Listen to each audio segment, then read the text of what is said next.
see. The last streamer just put the camera on, didn't do screen shares or anything.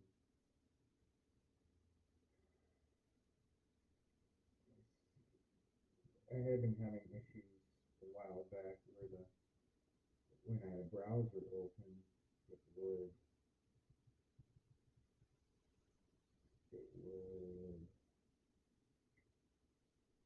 slow down and the connection would turn red and drop frames would be like creeping up from 60 to 90 and stuff like that.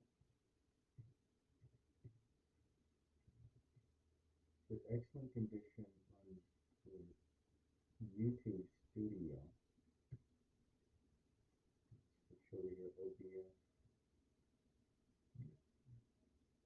Pretty good. I have an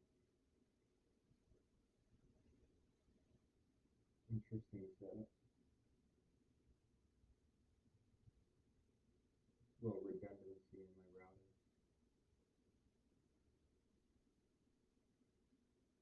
So I got window capture.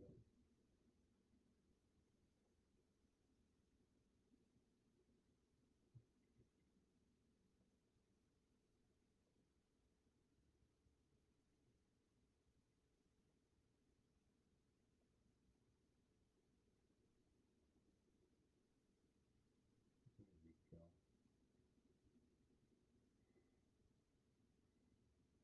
Still says 0% drop frames.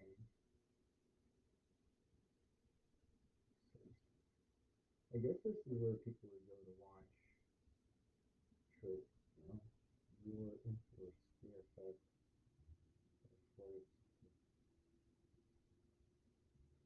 starts to launch.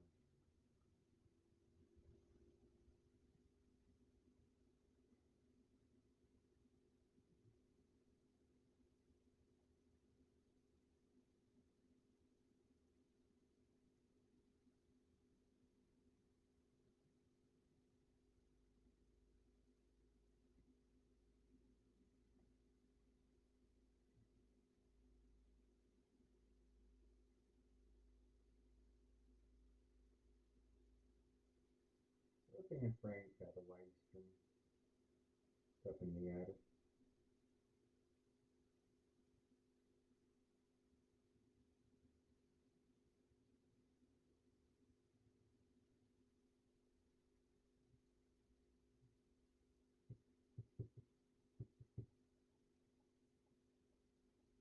So I'm just thinking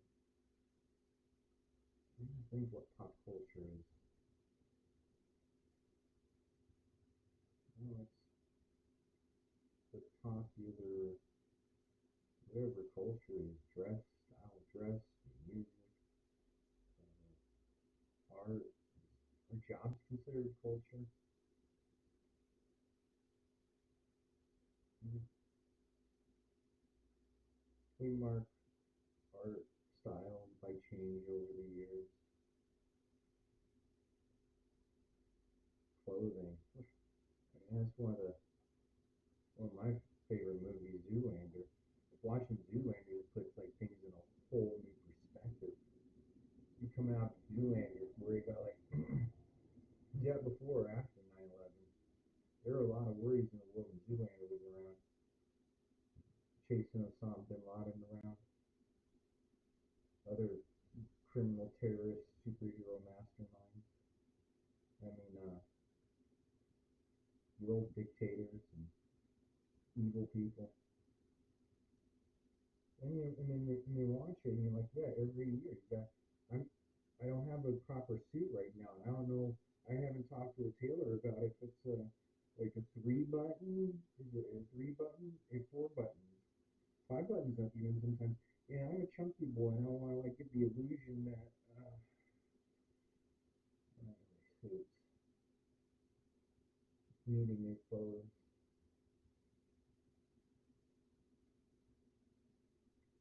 I'm gonna stick to the movies because movies, huh,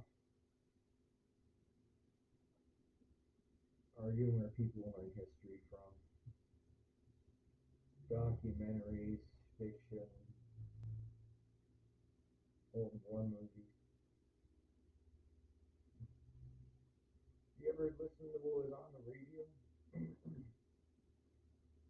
You ever listen to what was in the popular radio those guys are listening to? You think about it.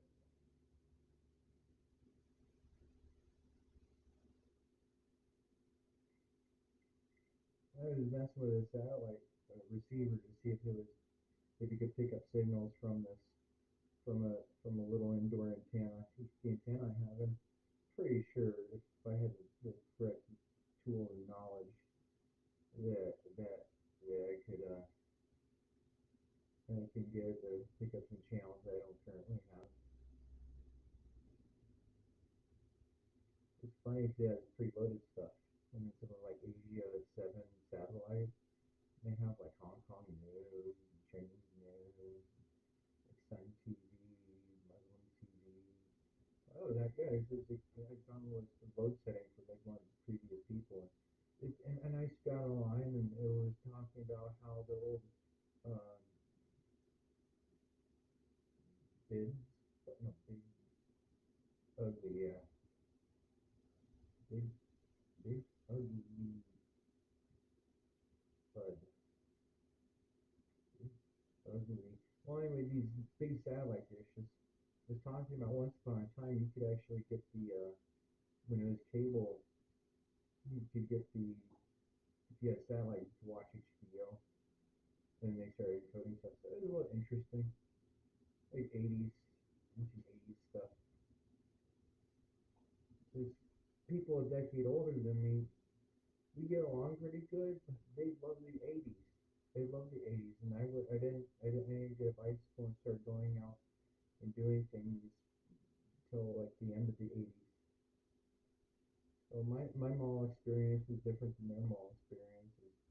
I went with one of my friends last time I was visiting my hometown for my high school, where I'm a high school graduate, and and I and we went to the mall because we love to go to the mall. Before you go to the mall, different. We were older, that's a big difference. 25, 30 years older.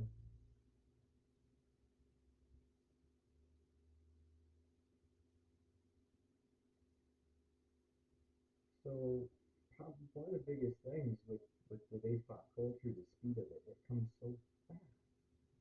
Pop culture today just comes so fast. Like new movies, apparently, if you were depending on where or when, go to the movie theater and it'd be like posters, 5 movies, three, sketch, mostly though, the important thing is you see three, then maybe next week they'll take one down, put another one up, but those are the movies. Now I'm here on my Internet Movie Database. My dad gave me a book that he found at a used store. It's a big encyclopedia of movies.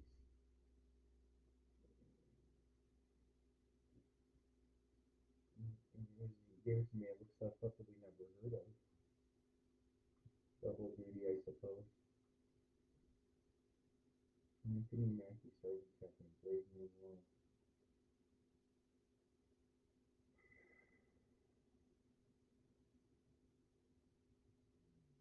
Top Rising, most popular celebrity.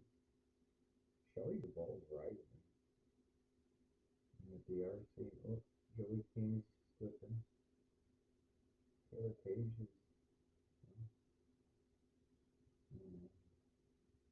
is a child actor.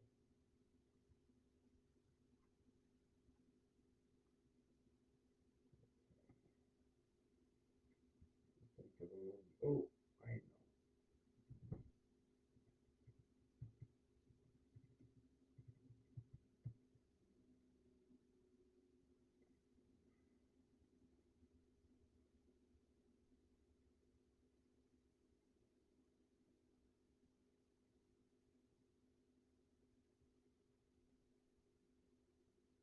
Here,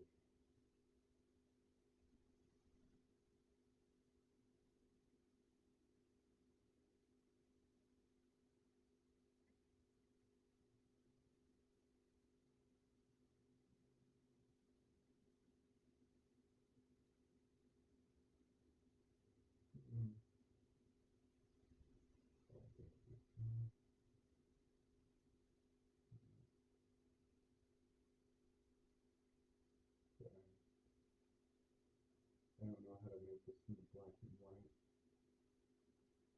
get the feel. My dad got this, and he told me to watch it, that it made him feel cold.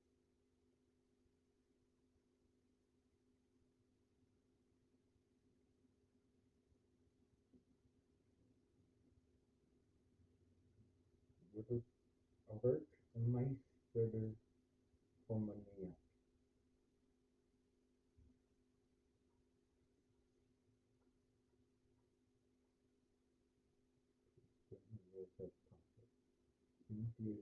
I don't live where this movie theater is. Do you think they can get that on a jailbroke Fire Stick? Clicking on the X trainer. Oh well.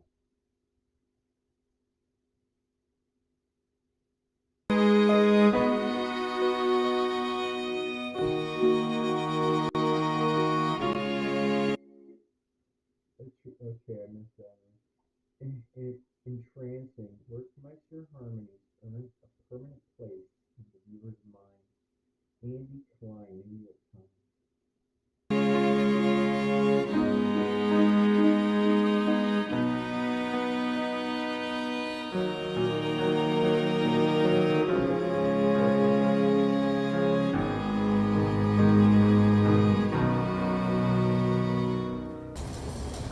Ha meg lehet ezt normális keretek között magyarázni?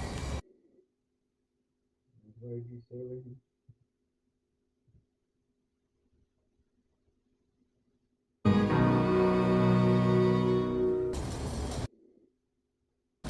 Ha meg lehet ezt How can you explain all this in normal? normális keretek között magyarázni?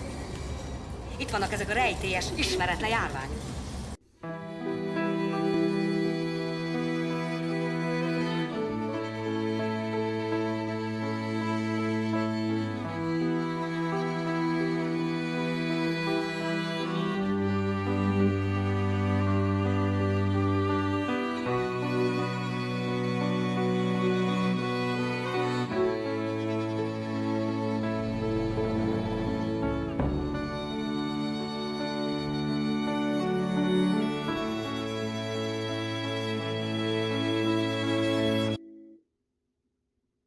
All right. Feels like I've been watching longer than a minute and 30 seconds. I did pause it a few times. A naive young man witnesses an escalation of violence in his small hometown following the arrival of a mysterious circus attraction.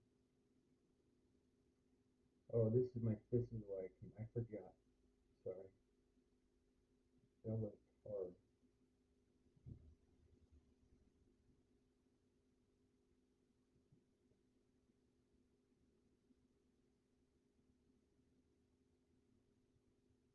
I was backpacking with, no, I had luggage.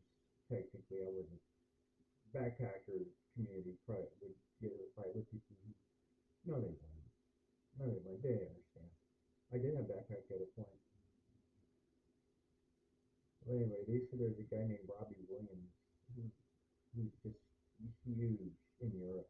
500,000 people like will fill auditoriums come see Robbie Williams kiss women on stage, and then encoding overload because they're turning on videos. All right, we'll turn it. I'm just gonna go backwards.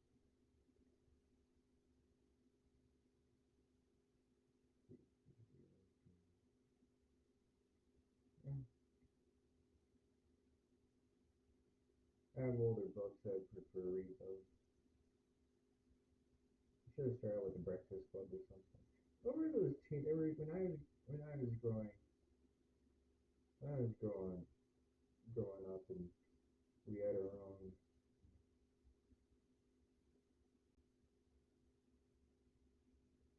camera. I just reset my video. Now we're out of the phone.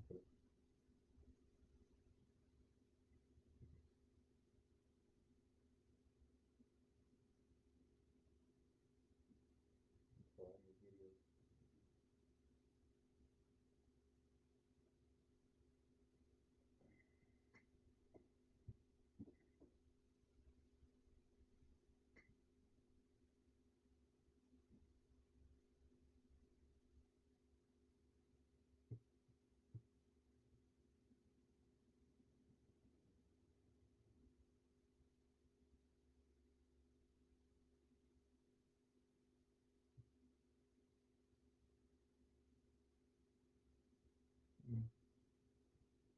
little gray bars on my screen. Oh, there it went. Oh,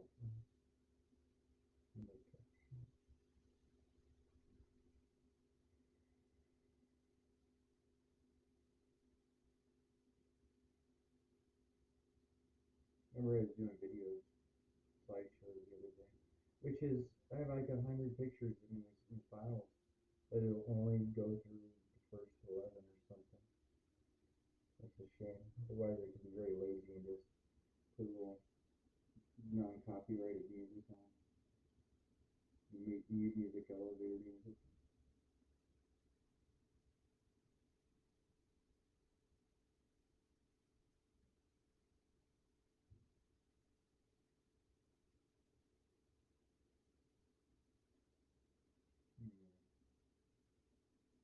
Hmm.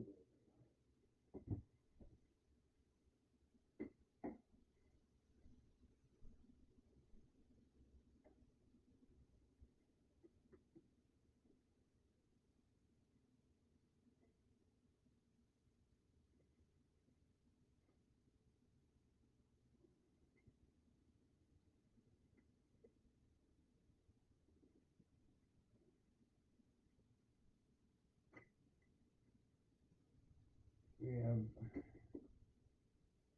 the new Teen Titans. You know, there are people who are very serious about collecting the entire thing. I suppose it's like the people who treat their comic books like some people treat novels. So I think this is very good art. So what was happening in January of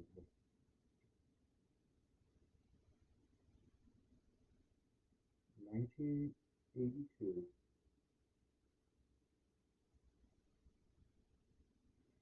They're the best there is.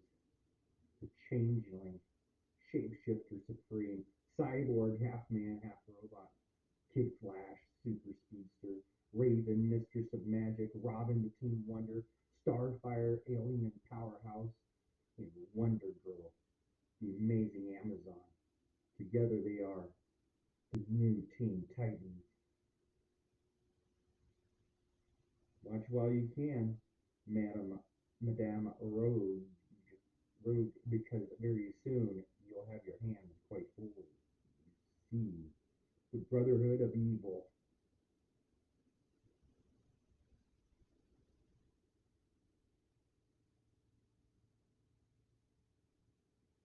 Let's see. Mary Wolfman and George Perez, writer, co-creator, artist. Mary Wolfman and George Perez. Romeo Tannenwald, embellisher. John Costanza, letterer. Adrian Roy, colorist.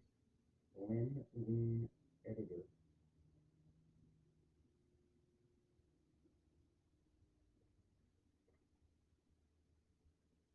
Ooh, look at this. Trucking adventure. Must be an advertisement. Yes, trucking adventure. We just got a rush call from the U.S. one construction site. They need our trucks up there and quick. We load up that truck with logs, back up, now load the gravel, and they need some pipes too. Haul them up and move out. Hey, watch out for low flying airplanes. Slow down. Don't pass the exit. We'll miss our delivery. Wow, we made it just in time. And now you control all that trucking with Tyco's electric trucking. Oh, must be a toy. Electric trucks. Elon, now she, this is we they got everything batteries. They have these things. They're obviously being pulled along, and the magnetic, the little magnetic rail that like just they guides them along. Oh well, so many great paper concepts. There is no way to sum up our pulsating plot to date. So just keep on reading and we'll clue you in as we rock it along. Ah, what a glorious sight, eh, Madame Rogue? Our enemies captured and suffering the torturous transformation of our evolving pit. It will not be long before they have been reduced to primordial protoplasm they are composed of. This is the one I'm reading. Oh, I like the. I don't know if the camera can pick it up well enough. It looks like he has like a missing an eye or something. Is he supposed to be? Is he supposed to be? Looks like a little eye patch. He's supposed to be. It looks like a Nazi. He's a bad guy, right? Oh yeah. Because he's trying. Yeah, of course he's a bad guy. Of course he's a bad guy. And Madame Rose is the bad woman. They're melting them. It was like, that's a pretty cool character. You play with your toys, General Zal. I prefer watching my little boys conquer Zambia. Now that is a sight even Napoleon would be jealous of. Uh, she's not the most sexy cartoon woman I've seen. Yeah, we can get Gina Carrero to play that one. So, wait, whose property is this? DC.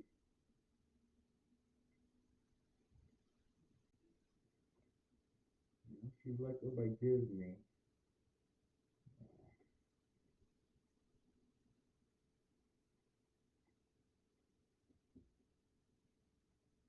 The reason I left my house was to buy two of these. For today and one for tomorrow morning.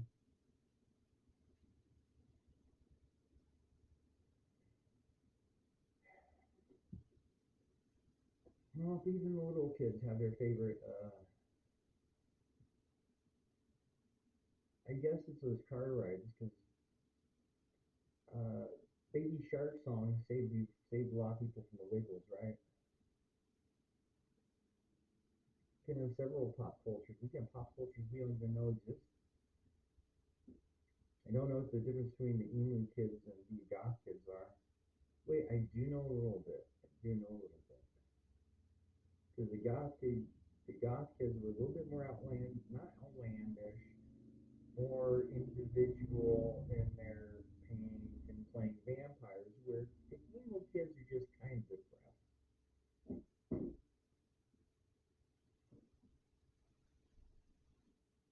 Oh, I didn't even enjoy the cover properly. Ready, aim, stop! You murdered the Doom Patrol, but we won't let you murder the Titans as well. Oh, Madame Road. A little different. There she is. Blue hair. She murdered the Doom Patrol. Ooh, to receive Willy Wonka's magic card trick kit, send this coupon plus two empty packages from Willy Wonka's candy. 35 cents to Willy Wonka card trick offer. P.O. Box 123, Bethalto, Illinois. Is it Illinois? Illinois.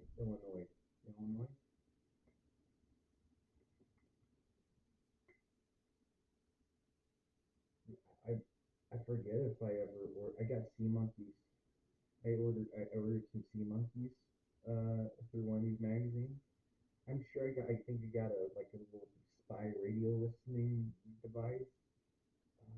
What else did I get through here? Oh, those card tricks. But I wonder how many times I ordered from Wade's magazine. But now that this is like a collector's edition, I don't want to cut that out. Maybe I can photocopy it. Maybe I can photocopy it. But where am I going to get Willy Wonka's candies from? Look, down in here, I haven't seen those types of candy. Like a candy shop that really existed one time. With the amount of diabetes and stuff that the kids are suffering, I don't think that's a good idea. You're like the friggin' original drug dealer, Willie. Like the original drug dealer. These kids, it's like these cartoons, all of a sudden, like they're just so jacked up on sugar and they have to have more and more and more.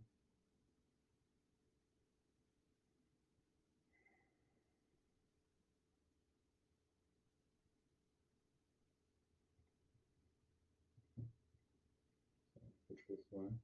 I mean, waiting for somebody to come, like, just, well, I can't have anybody over right now. That's the thing about this camera.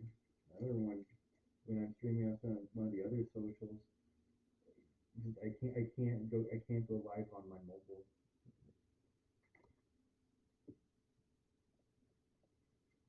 Ooh, a coloring book I haven't colored yet. I got into this a little bit last year.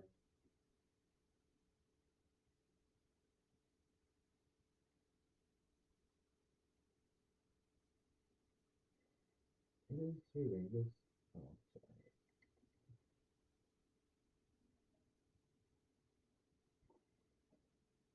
Coloring myth and magic. Oop, killed there.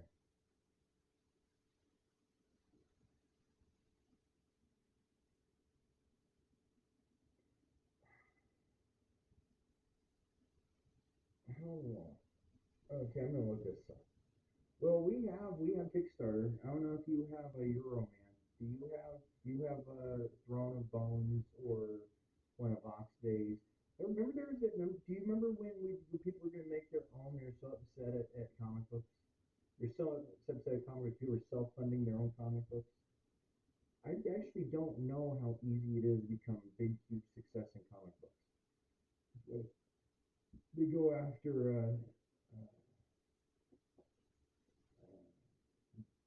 I keep wanting to say Spike Lee, but the other Lee, Stanley. Yes, that's Stanley.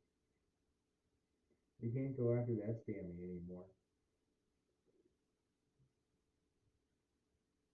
Well, they were talking about all the artists and all the people who worked for the comic book company, all the people who worked for the comic book company, and how like they didn't become rich and famous. Only Stanley became famous. Maybe Frank Miller might have like, but even yeah, that's what they say. He's a horrible, horrible man. Stanley kept that thing going. And well, why aren't the wonderful artists millionaires and billionaires? Maybe they are. I don't know. And Dr. Kildare, number 8, October, December 1964, published by Dell Publishing Company, Incorporated, 750 Third Avenue, New York, New York, 10017. Helen Meyer, President. William F. Callahan, Jr., Executive Vice President. Harold Clark, Vice President, Advertising Director. Single copy price 12 cents. All rights reserved throughout the world. The events contained herein are fictional, and any resemblance to any person, living or dead, is purely coincidental. Unauthorized edition, printed in USA, designed and produced by Dell Publishing Company, Incorporated, copyright 1964 by Metro Goldwyn Mayer, Incorporated.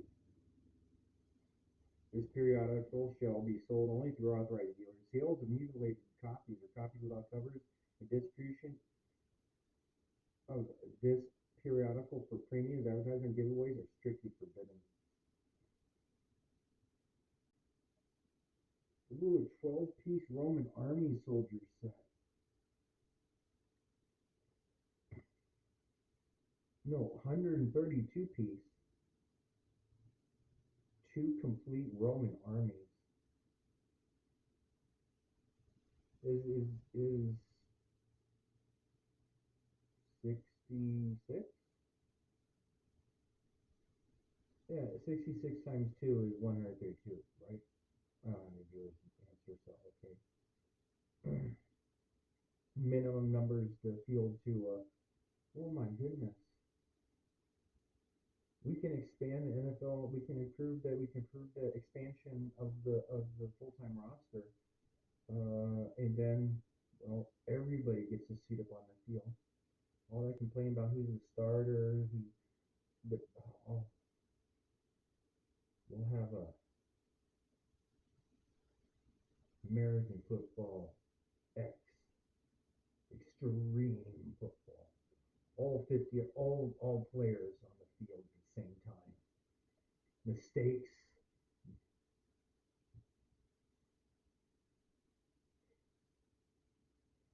Well, the stakes are the stake.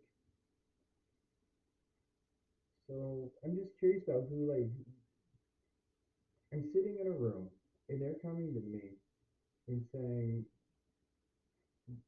this is the, this who what kind of what boy is buying this? Hey, look out! He's on the boat. Falls off. He's a doctor too, right? Oh yes, he's a hard body beach guy. It's like Ken is a doesn't look like he's going to let up. Might as well drive into the village for myself. Is he from here? Is he like a new guy? I wonder how Stacy Barker would take to you you, if you smell like a fish and worked on a boat every day. If you're like, oh, oh, he's. I'm gonna make some presuppositions here. The way that guy's interacting, because this dude's like a good looking doctor and stuff, being successful, and well, this guy is just probably pretty broke, spends money on booze, just smell like fish, and can't get that pretty girl to look at him. The one that was in the boat scene. That's the thing with when the classes start mixing. So I guess this is this like a um, well interesting to understand. I was gonna do a search on it, see how long this was around. I'm gonna say didn't make that many sales. Still, understanding the inner workings of the comic book community, like a Harry Crumb one. Do you know Harry Crumb? Chances are you don't know Harry Crumb, and chances are, well, Harry Crumb probably doesn't know you, but the people that he does know, he turns into comics. Oh, Supergirl.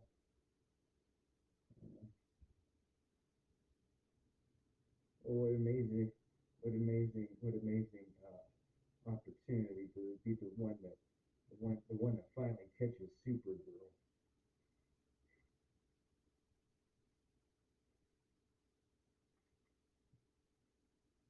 What year is this? No, Dr. Kilgrave was 12 cents. Uh, Titans is 60 cents. 64, 82.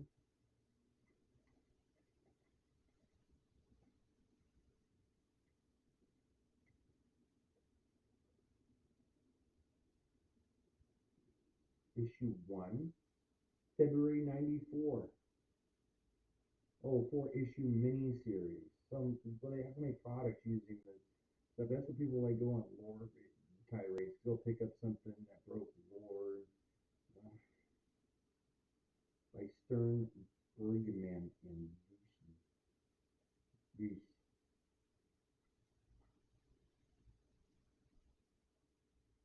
So 1994, that was a fun year for me. That was my senior year in high school. That was my senior year. Wow. Okay, so it starts out. So what are they doing? Stats. It looks like they're interesting robots. Oh, in my Bioshock, before my stuff was my video game was stolen. I mean, no, not a video game, but the video game console. In my saved places and everything. But in my Bioshock, they have a history. And you have those extras they go through, and they have like the history and artist concepts. So, so that looks like it kind of looks like those tentacles, the boring machines and things, and the Matrix.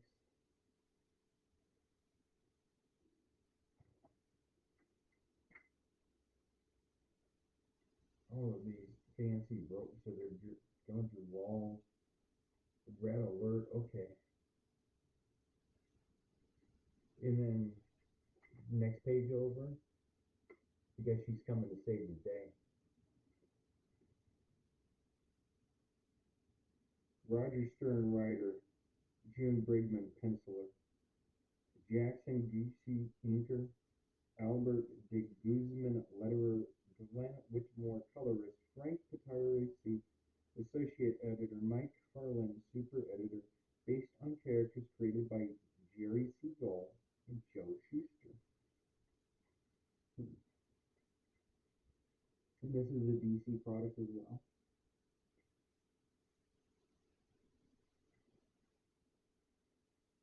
I don't know what you think of the artwork.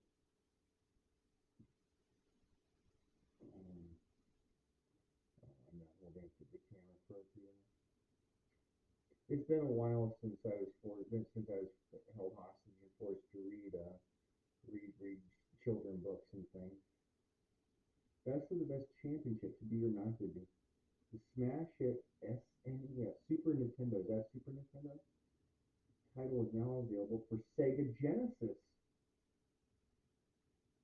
Okay, so one of the do you know how important that is? This this advertisement is?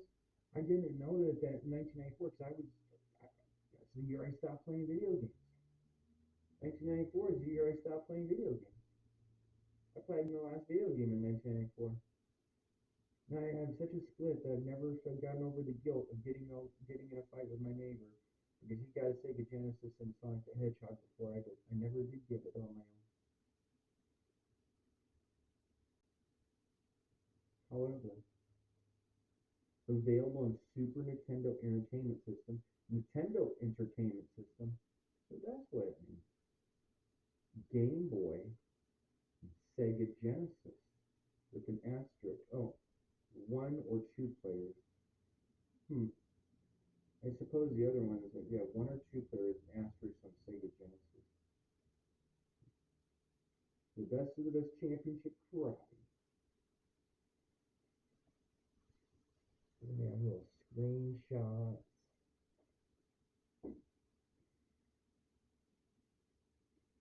Electro Brain. Oh, I'm not gonna read that out.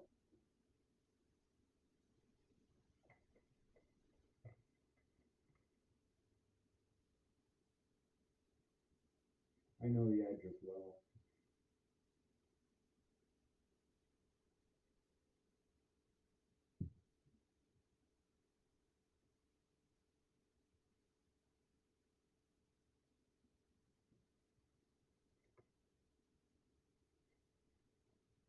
So, Church of Jesus Christ of Latter Church of Jesus Christ of Latter-day Saints. Please read the following page numbers on the top and side of each page. The introduction, found at the beginning of the book. Read also the testimonies of the three witnesses and the eight witnesses. 3 Nephi 11, pages 427 430. The Savior's appearance in the Americas. Moroni 10, 5 to 3, page 529. A prophet's promise to learn truth by the power of the Holy Ghost when you read, ponder, and pray. Elder O'Donnell, Elder Barnes, why will you not return my phone calls?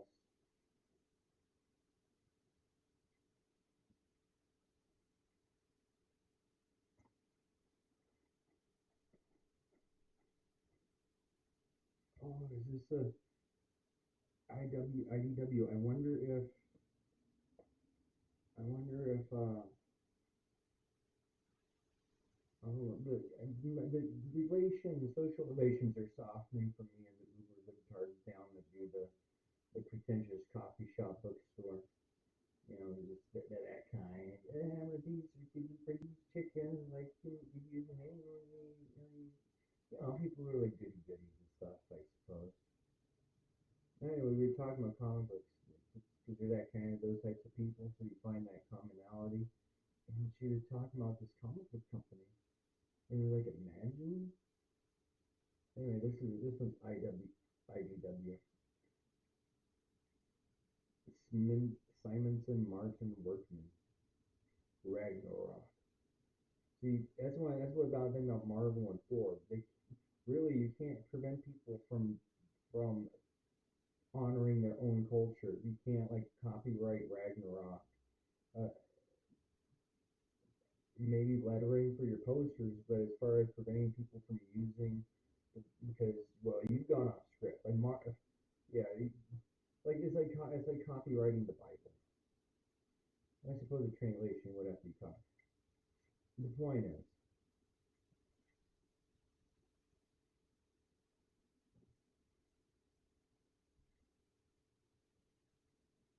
after Ragnarok, there was a new Earth with new gods, with new names. Battle World Secret Wars Journal. Oh, and this one was $4, 3.99. I think this is from. I'll open it up long enough to look at when it was made.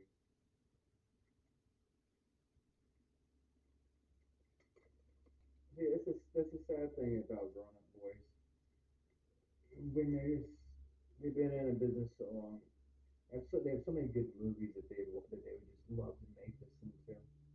And yet at the same time, you gotta have a costume budget and didn't the CGI people spacing on.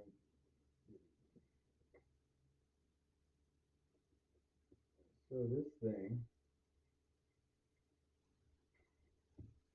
is oh Ted Adams, CEO and publisher, Greg Goldstein, president and COO, Robbie Robbins, EVP, senior graphic artist, Chris Ryle, chief creative officer, editor in chief, Matthew Rizika, CPA, chief financial officer, Dirk Wood, VP of marketing, Borelli Bunje, VP of digital services, Jeff Weber, VP of licensing, digital and subsidiary rights, Jerry Bennington, VP of new product development.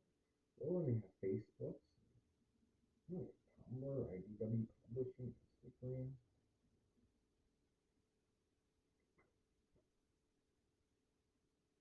What year? What year? What year? 2015.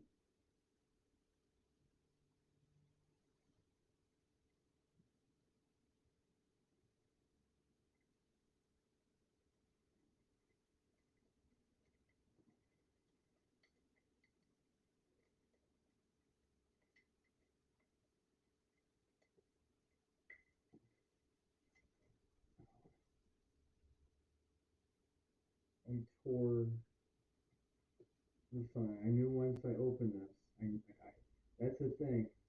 That's the thing about the puzzle boxes and old souvenirs. Might unleash something. Did you ever hear about the curse of Tutankhamun? What happened to all those people who opened his crypt? Did you hear when they opened the one of the Khans? Not Genghis Khan.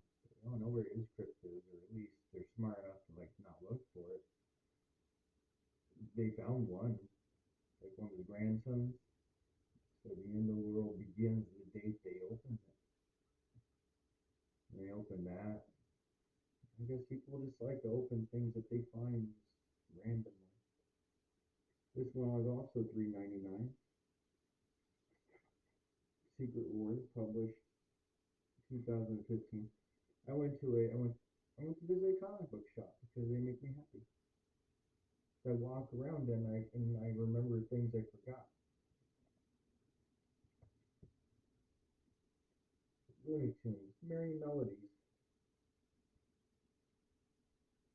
Well, parents, here's a wonderful Christmas gift that keeps on coming 12 times a year. Looney Tunes and Merry Melodies. A subscription to this lively magazine brings 12 issues of joy and laughs, sure to thrill every youngster, and it's only $1.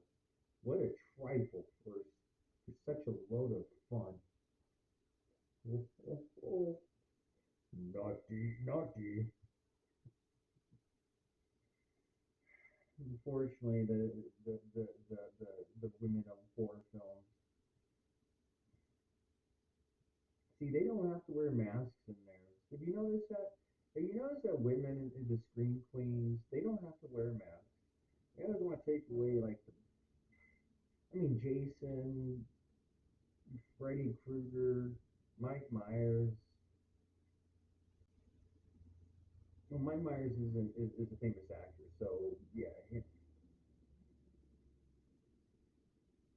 Michael Myers. That's right. Michael Myers, Jason.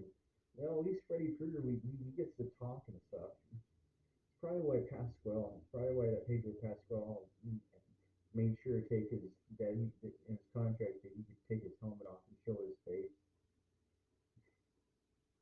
Otherwise, he would just be another shady anonymous kidnapper flying around with the little baby that's not his. So much suspicion that around. Mm. Free with your subscription. Dell Comics Family Group Picture in full colors featuring Bugs Bunny and other Dell Comics favorites. Ready for framing. Dell Comics Club membership certificate signed by Bugs Bunny and other Dell Comics favorites. You will also receive an attractive Christmas card from Dell Comics. Oh, 261 Fifth Avenue, New York. 16.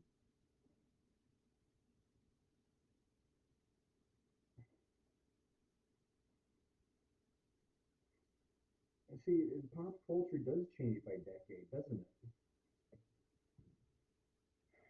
Is it always trash? 10 cents. This was 10 cents. 1950. Looney Tunes and Merry Melodies, number 110, December 1950. Published monthly.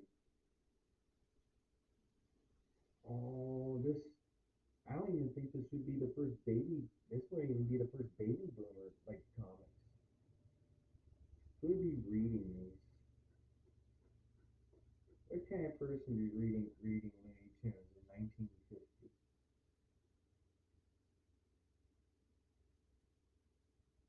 Oh, World War II ended in 1944, or at least for the American troops to come home. Well, I have stuff from 1948.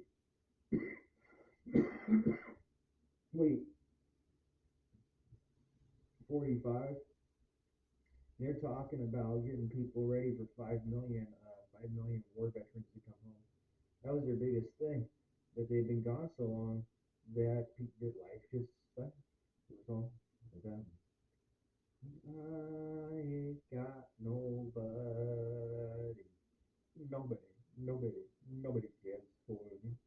Nobody, nobody cares for me. I'm so sad and lonely. Sad and lonely, sad and lonely.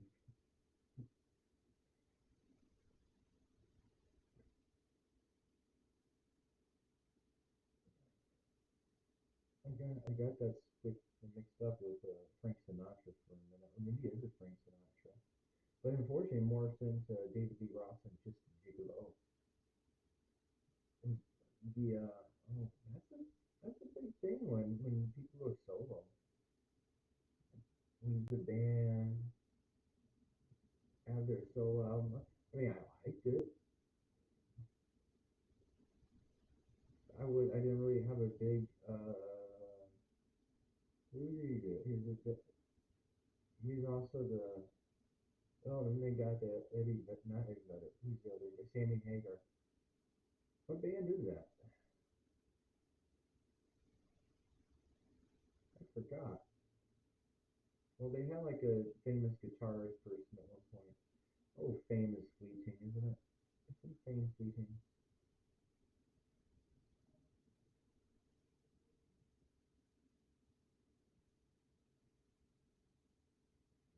Sensible Shoes and just Ridiculous. Those are the ones I remember. I felt like that, but I didn't get. Well, I mean, is J Lo paid? Is J Lo paid, or are they just the people that is just somebody who like you can come in and out real fast and they're very friendly with them. They just like, get down the road, you go.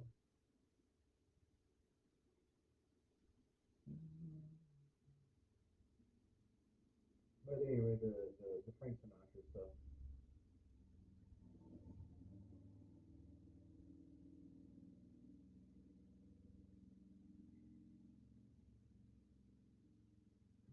Looney Tunes. Okay, one more. One more. This is one that makes me sad not to have any friends.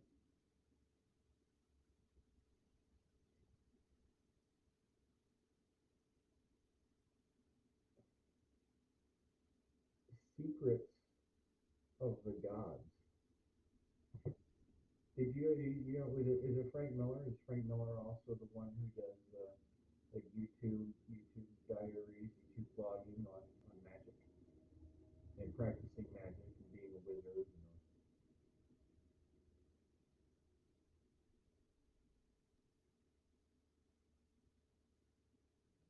We have a literary world surrounding.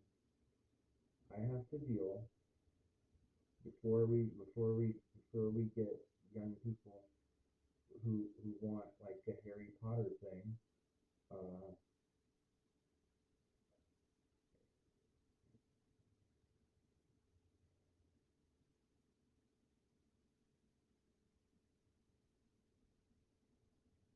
First, we have to address Twilight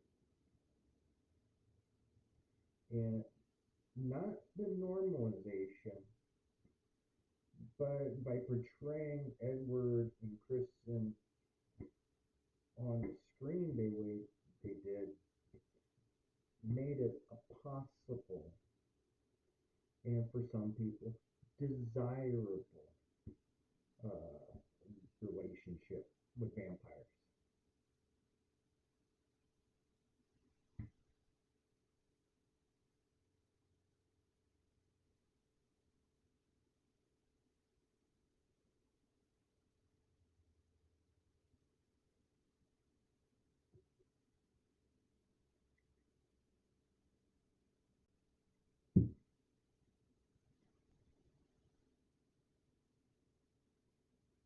That'd be it. Yeah, the pop culture vampire through the decades. 90s is Fright Night and Lost Boys for myself. Those are the ones that are most standing out. And Howling is Werewolf. I'm trying to think of the vampire's place in the 80s. There's that Jim Carrey teen movie where he gets like bitten in the thigh by a vampire. But they're more comical in the 80s, I think. 70s, well, 70s a treasure trove of like a horror. Yeah, 1970s a treasure trove of horror movies. Well, 1960s and 50s.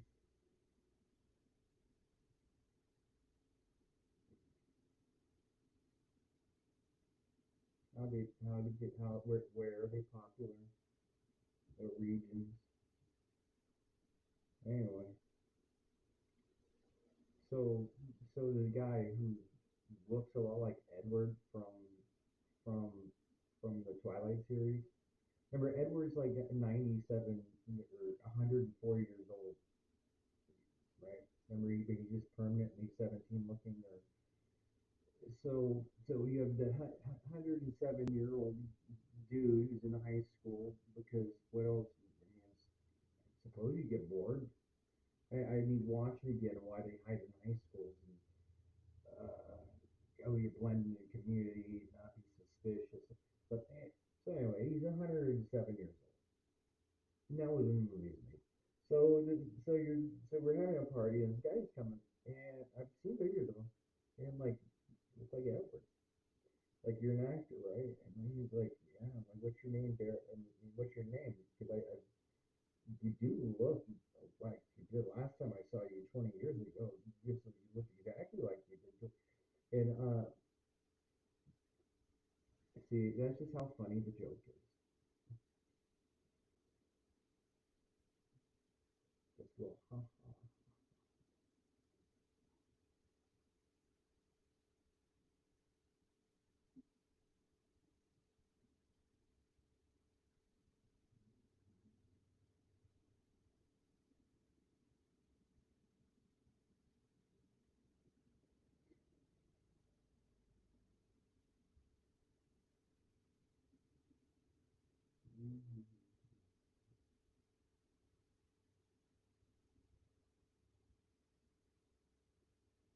Harlan Spanish verb, the Sith book.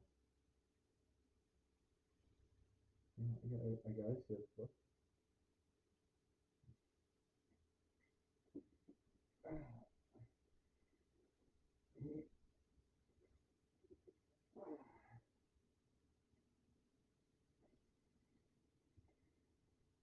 Mowing, haying, cutting, weeding, harvesting small grains with hand tools. See, see, I got a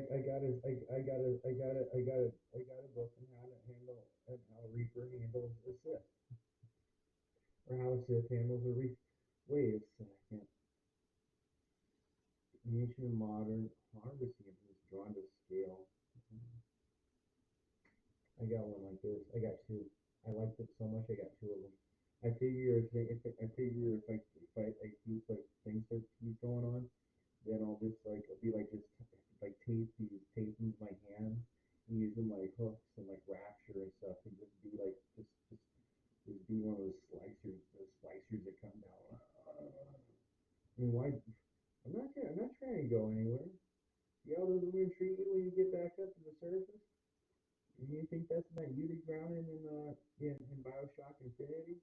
Like you do all that stuff and you're like, even though you've been so heroic and saved my life, you're still evil because that's your spirit. And you're like, oh, you haven't seen Bioshock? We have, video games are this decade. That's the beautiful thing. We have a new thing in pop culture. We have video games. Now whether it's video games they find at every level of the most complete destruction, and they didn't know what it was until now. But anyway, oh, okay, look the way he carries those. Look the way he carries those. It's the Flemish Sith in Reaping Hook. Oh, it's, oh, it's, the Flemish Sith was widely used in the Dutch settlements in the Hudson, Mohawk, and Shoreham valleys of New York. It was the undermanned Roman estates in Gaul where greater efficiency was required in the harvest season that the long-handled Sith was developed, originally longer than the Sith we know today, without grips. Siths were Siths with one grip first appear in illustrations from the 12th century. This design enabled the mower to swing the full stretch of his arms and thereby to increase the width of the swath. Later, two grips appeared in most localities, further increasing the tool's efficiency. Oh,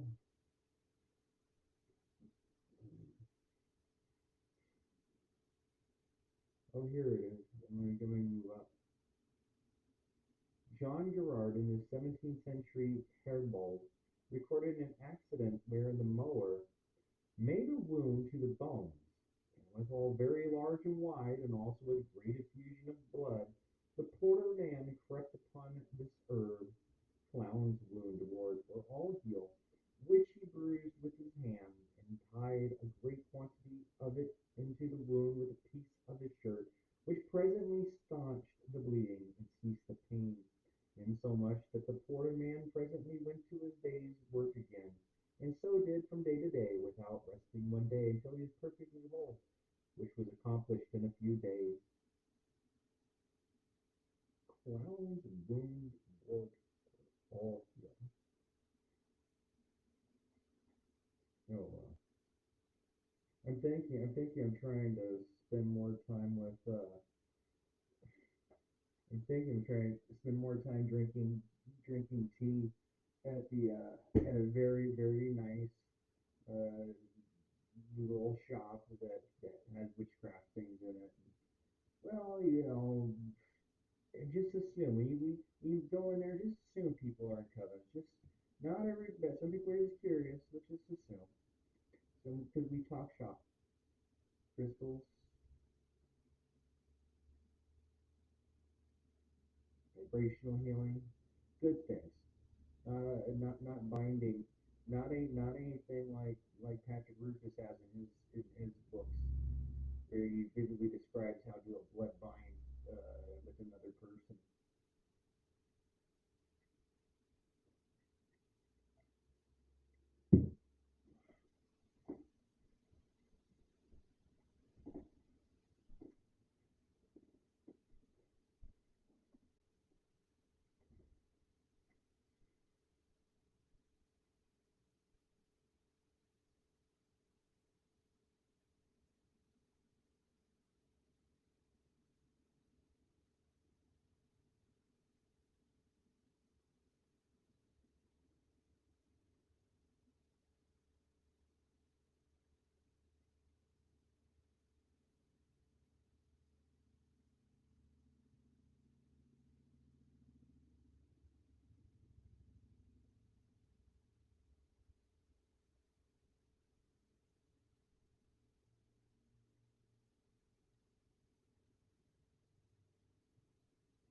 I don't see it sitting out right away, then it wasn't meant to be.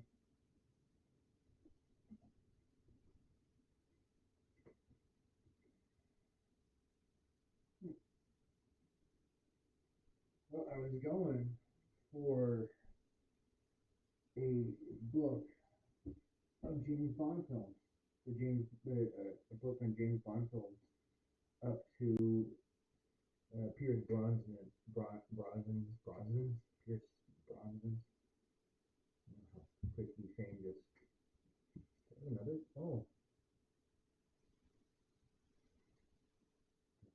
sexy vamp, sexy. Have fangs will travel.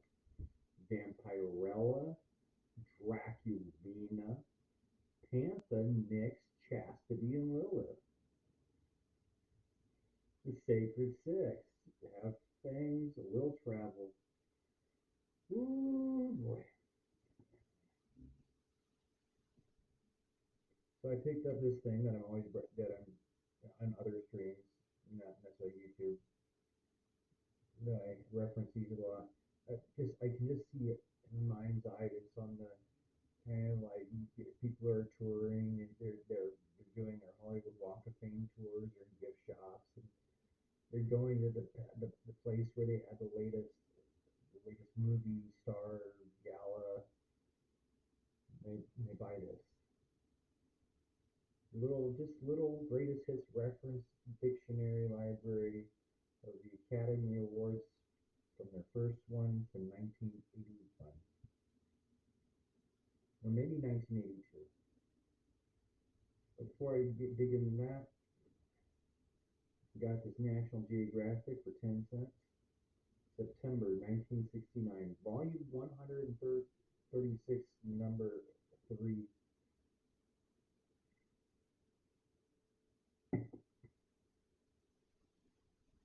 The Coming Revolution in Transportation.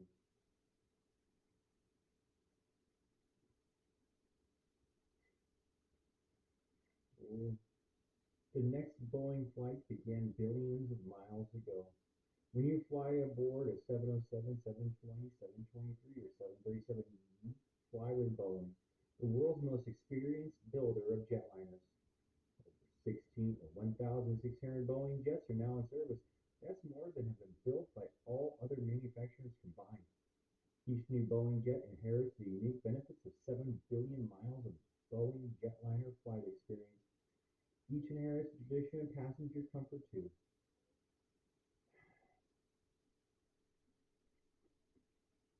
Look at those. The coming revolution in transportation. So this is 50, almost 55 years ago. When I first saw SR-4, she was resting peacefully on a wide concrete ramp at the edge of the English Channel at Dover. Saw Ray Train in Stephen King. I can't ever think of Dover. I can't ever see Dover without just seeing that guy in the raincoat on the side of the road, begging for a ride to Dover, getting run over by some woman on ecstasy and lodged in the window. It's hard to stop and saying that.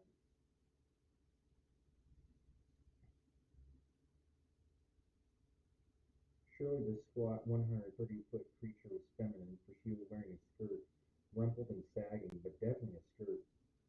Walking inside, I took a seat. The door clanged shut, muffled gas-driven engines began to throb, and the lady came to life. Pressure. Well, you've ridden this propeller-driven hovercraft ferry. Oh, wait, I skipped over, but I still think it was boring. Air pressure from 4 great fans ballooned her limp skirt into a round fullness, carrying 254 passengers, 30 automobiles. The SRN-4 slowly glided down the ramp, hovered over the water for a moment, and then raced toward France at a mile a minute.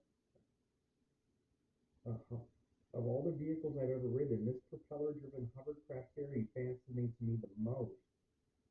The following pages. I'm already too excited to see what this thing is. The Princess Margaret. The Princess Margaret.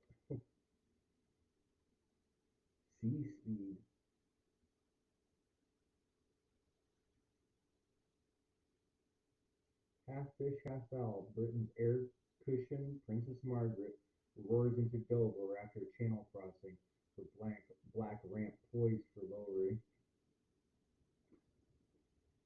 Oh, here's okay. Airport of tomorrow. Oh, the Concorde.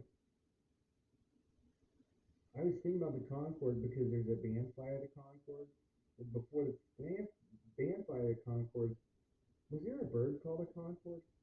Well, anyway, these things, these like were like these would get the people across oceans, and then there was a thing where they started crashing, soaring into the new age. Okay, so uh, soaring into new age, fledgling supersonic jet transports flex their wings. The British-French Concorde 001 surges skyward for the first time at Toulouse, France, March 2, designed to fly the Atlantic in 3 hours. It will carry as many as 132 passengers at speeds up to 140 miles an hour, twice as fast as sound. Oh, that's just right around the corner. Um, car trunk computer issues order. Consider automated cars, and when you do, look at the modern automobile. Think of the rapid increase in the past decade of electric servo mechanisms on automobiles. Power steering, anti-skid power brakes, adjustable seats, automatic door locks, automatic headlight dimmers, electronic speed governors, self-regulated air conditioning.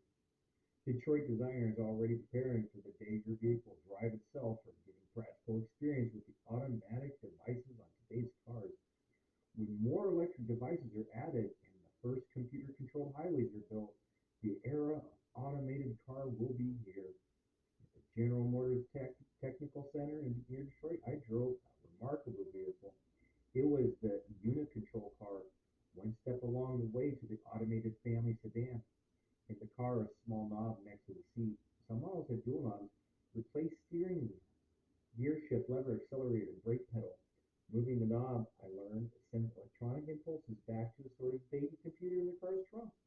The computer translates those signals into action by activating proper servo mechanisms, steering, motor, power brakes, or accelerator.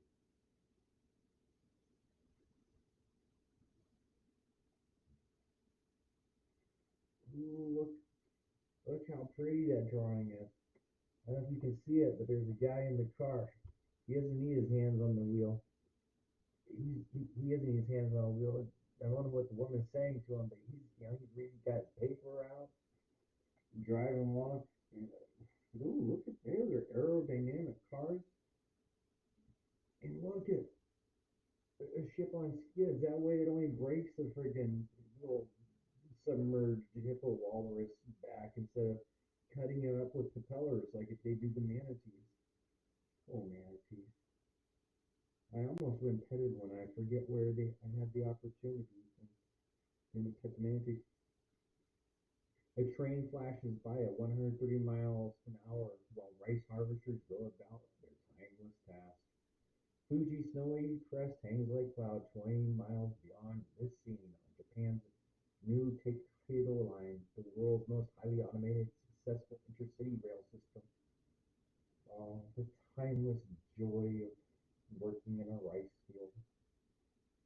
I wonder if the Japanese rice workers have anything that sounds like oh, and there's the volcano in the background.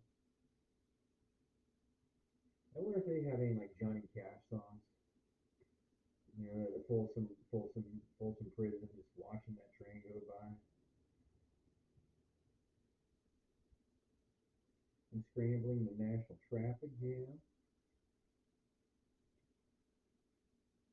And this is just history. But if I could sit here with somebody, this our way is it waste of time or just spending time to be able to identify? See, there's a Volkswagen down there. Very, very, very. When you see Volkswagens, you get used to what they look like, then you pick them out. One, two, three Volkswagens,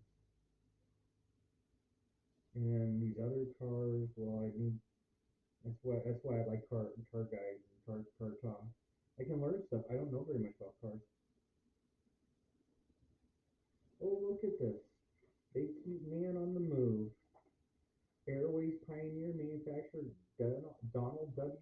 Angeles compares his first plane, the 1920 Cloudster, with the new McDonnell Douglas jet. Oh, the happy guy. Started out with that little prop and now has that jet. Um, City planner William Pereira unveils a proto-pros underground air terminal for Los Angeles. Telescoping legs lift lounge to planes. Oh wow! Talk about if ever a design had you know, yeah, underground levels, and I guess they're pods, and so then you get transported, you get put into the thing. That's a very good design for like protecting protecting travelers' privacy and hmm. You know, you have tube train designer Joseph F. Fawa of Rensselaer Polytech has a team developing a torpedo-shaped 350-mile-an-hour carrier. I remember reading about some of these. I remember Elon's doing those boring tunnels trying to get like 350 mile per hour railway systems underground. Yeah, well, anyway, they bust through some ancient cavern, releasing plagues and creatures. I mean, if you bust through somebody's wall, it is an act of war. Do you want it? There's some civilization down there that's looking for you. Well, I'm sure your team can rebuild it. Russian father helicopter. Russian-born Igor Sarkovsky arrived almost penniless in the United States in 1919 and built an aircraft empire. Oh, right after the Russian Revolution. This is such fascinating. The more I learn, the more I'm like, whoa, now history is just really coming alive. This is like, so when our communists were celebrating the Russian Revolution, this penniless genius engineer was here being angry about the communist revolution. And he built an aircraft empire. Which one? Well, air cushioning train creator Jean Bartini of France has built a working prototype capable of speeds up to 240 miles per hour. I mean, I like it, and yet the amount of infrastructure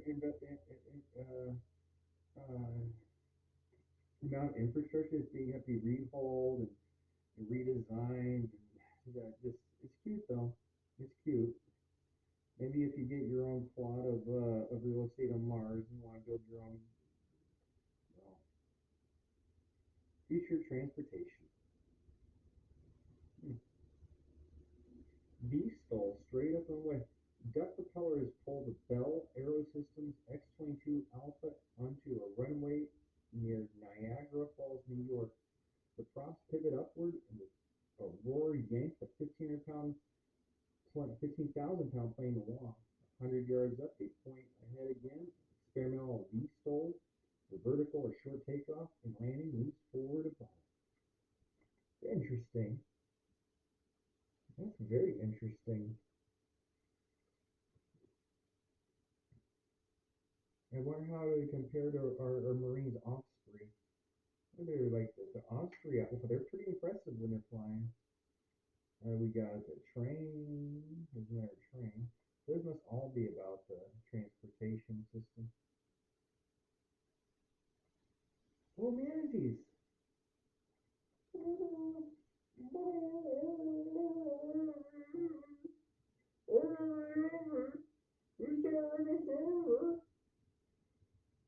They're drinking and partying again. Oh!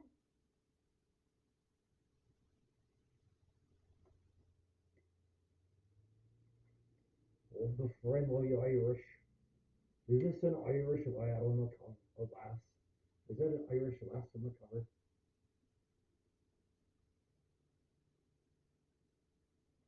Cover. Let me see what the cover is. Oh, there's a lot of writing in National Geographic Magazine, National Geographic Society, Melvin Bell Gross Venor. editor in chief and chair and board chairman.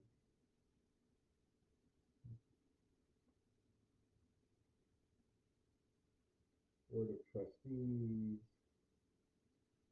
Wilson. Lloyd B. Wilson, honorary board chairman, Chesapeake and Potomac Telephone Company. Just looking to see what the picture is on the front cover. A lot of advertisements, but I guess when you got money to spend, just be like, I'm gonna cover. Oh, fair daughter of Erin, Judith Woodworth typifies the youth of the Irish Republic, where an improving economy offers new opportunities. So that is fair daughter of Erin,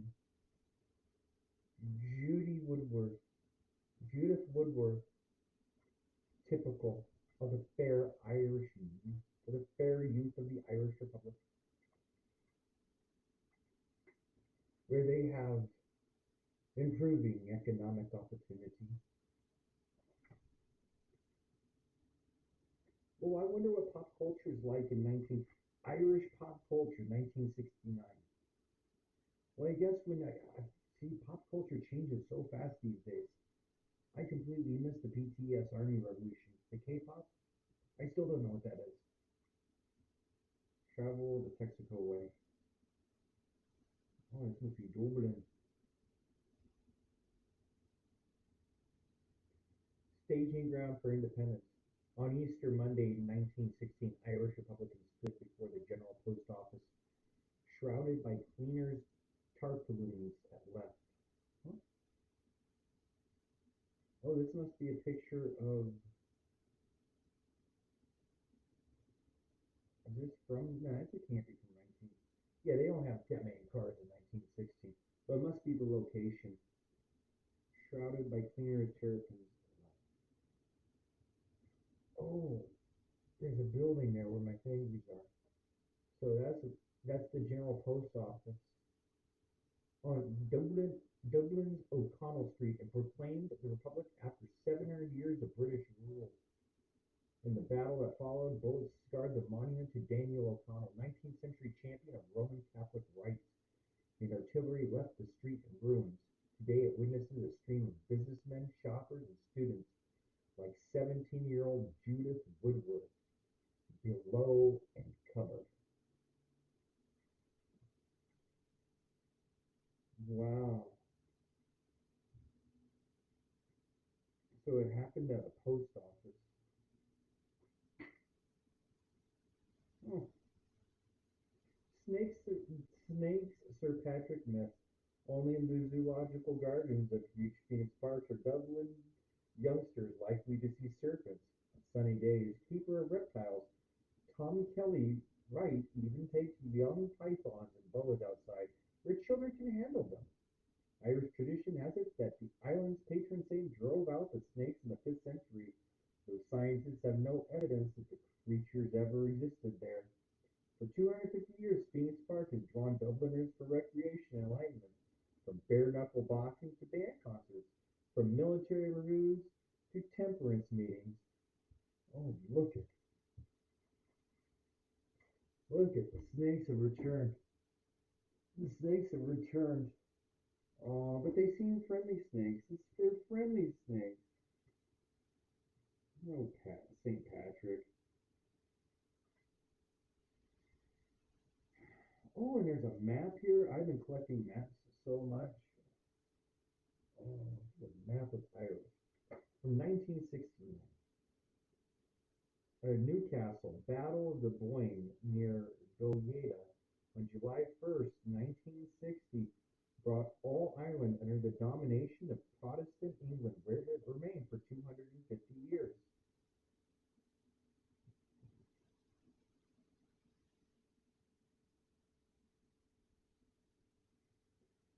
Huge burial mounds at Newgrange, Knowth, and Dowth indicate the existence in Ireland of a highly organized Stone Age culture 4,000 years ago. Irish legend traces the use of the shamrock as a symbol for the Trinity to an Easter message given on the Rock of Cashel by St. Patrick. The three-leaf plant has since become the national emblem of Ireland. Uh, did St. Patrick use it as a symbol of the Trinity?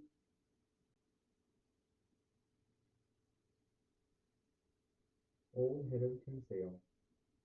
Here, 12 miles off Old Head of Kinsale, American divers are salvaging the Lusitania. A German submarine sank the 690-foot liner on May 7, 1915, with a loss of 1,198 lives. There was a pop up on my news, one of the things with the current article about why there are no bones in the Titanic.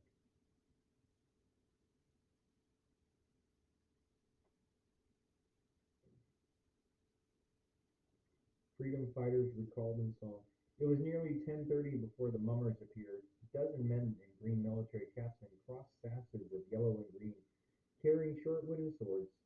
To the insistent sound of a drum, an accordion, and a mouth organ, they hopped and pivoted in simple step dance, smacking their wooden blades together in an intricate rhythm.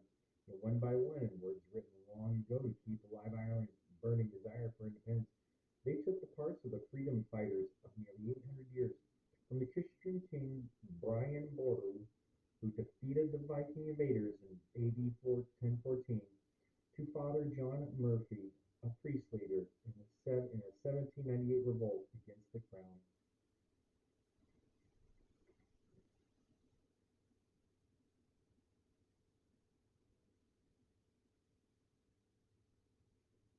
And then they have handicrafts and heirlooms. Isn't this so interesting to learn about a world? But now we have a computer and internet. So, with a slash and a toss, a woman harvests a pineapple near the village of Usumi. Farmers spray the plants with hormones to space out blooming and prolong the harvesting season. They find it more difficult to control the wild pigs that raid their fields. The ingenious grower, one ingenious grower sometimes sets out fermented mash at night.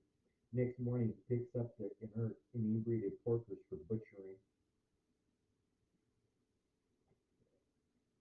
Yeah, I don't know what this one is. What kind of pop culture do those people like?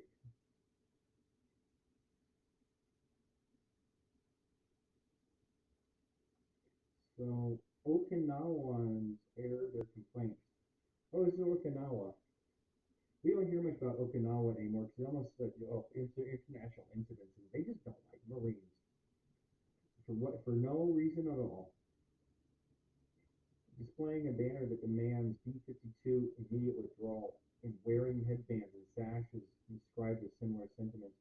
Teachers gather in a schoolyard near Kadena Air Force Base. They protest the presence of Okinawa of U.S. bombers. Opposition to the B-52s intensified in November 1968 when a Strategic Air Command bomber crashed and exploded at Kadena. In Japan, too, the future of Okinawa has become a major political issue, with powerful opposition both to continued U.S. military rule and the use of the island as a base. Unrest among Okinawans stems from domestic as well as international problems. At the University of the Ryukyus, right, a demonstrator accuses the school of bureaucracy and demands greater autonomy for fellow students. That's a fellow student. How long are these guys in school for? Love Shack. Oh my goodness, they find out about their Love Shack. No, 15 miles to the Love Shack. Everybody bring your jukebox money. Yeah, it's funny. It takes in the 1969, like Cash would say, like some pop, briefly famous band with some catchy hits, but really nothing would have a desire to think about all day long. They're nice songs. We'll have pop culture nights.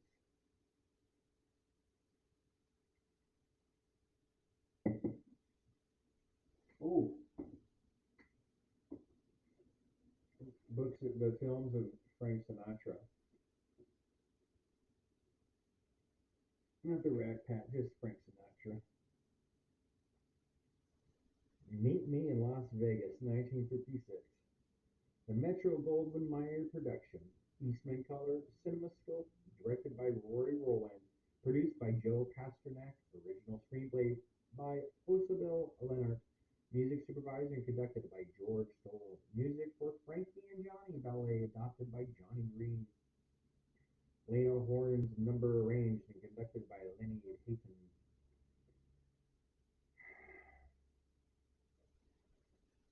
Uh, that's just what happens when your name's further down the list. Somebody gets tired of reading the list. There we go. Frank cast, unbilled guest appearances. Oh wait, unbilled guest Frank Sinatra. Unbilled. So he has an unbilled main and title song sung off screen by the Four Aces. New lyrics by Sammy Kahn for Frankie and Johnny, sung off screen by Sammy Davis Jr. Story: rancher Chuck Rodwell, losing at roulette, grabs the hand of ballerina Maria Corbiere for luck as she passes the table. He wins. Thereafter, he is loath to let go of either the hand or the girl. As Chuck and Maria walk through the Sands Hotel, we get a back view of a man about to play a slot machine. Chuck takes out a coin and puts it in the machine, holding Maria's hand for luck. The machine hits the jackpot as money cascades onto the floor and the astonished player turns around. It's Sinatra.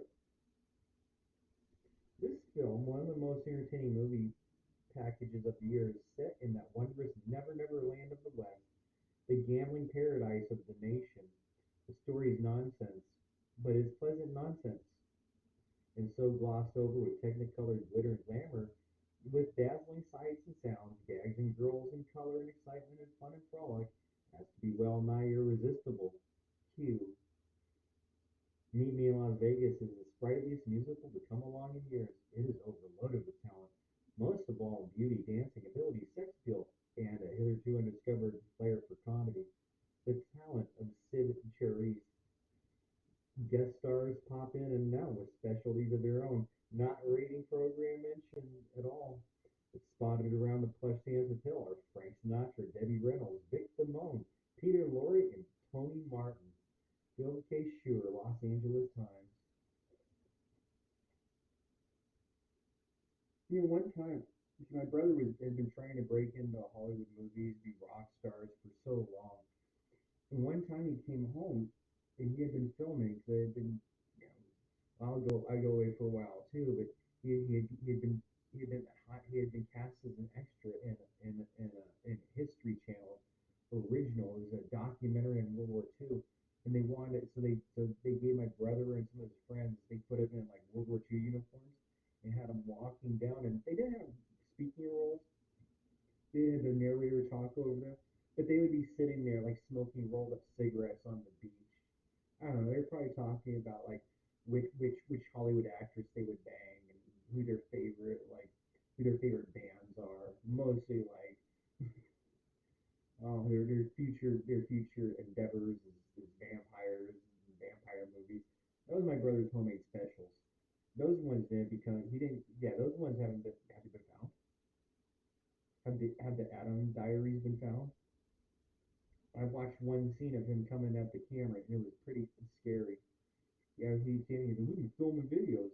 And he probably plugs this thing into the tape, and he's coming up in his like freaking terrorizer face at you. And I'm like, it's pretty scary stuff. But I think people get it all wrong about how easy it is to become a star, and then how stable people are when they're a star.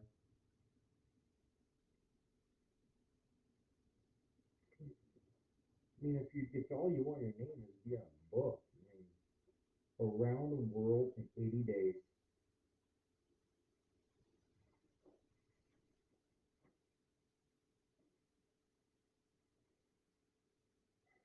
Okay, well, yeah, this isn't. I'm getting stuck because this isn't the one on page I'm on is not 180 days. Oh, The Pride and the Passion, 1957. During the Peninsular Wars, climaxing with the Napoleonic campaign in Spain, a tremendous cannon, the ultimate in Spanish ironmongery, has been abandoned by Spanish troops forced to take their heels upon being defeated by the French legions. Miguel, a Spanish peasant with a real flair for leadership, determines that the cannon must be used to destroy a French occupied fort. He enlists the aid of the Spanish people in getting the heavy gun to a point outside the fort's walls. Aiding him is Captain Anthony Trumbull of the English Royal Navy, equally anxious to get the cannon for British use. Miguel is forced to throw in his lot with Trumbull, who is the only man around who knows how to fire the cannon. Juana, a beautiful peasant girl, goes along with the expedition because she is Miguel's woman. Almost at once, she is attracted to Trumbull and he to her. With the aid of hordes of Spanish people, the cannon is transported into outside the walls of Avila, and the bloody siege is fought. Both Miguel and Juana give their lives in the fight, and the victory goes to the Spanish people. Trumbull carries the body of Miguel triumphantly within the walls, and he lays the body of Juana in peace before the statue of Teresa, patron saint of Avila. Uh, I don't like the time. Would it be worth it to your life? Would watching Frank Sinatra would watching like 10 Frank's movies that Frank Sinatra is in, and like they said, one of these movies he just has like a brief appearance in it. He just like has like one scene in it, and so it's uncredited at the time.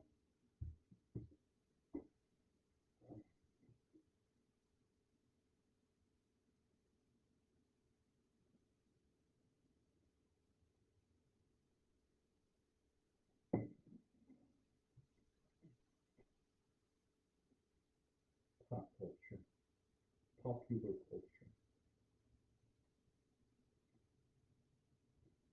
One day it's popular to I don't know. I don't talk to too many popular people.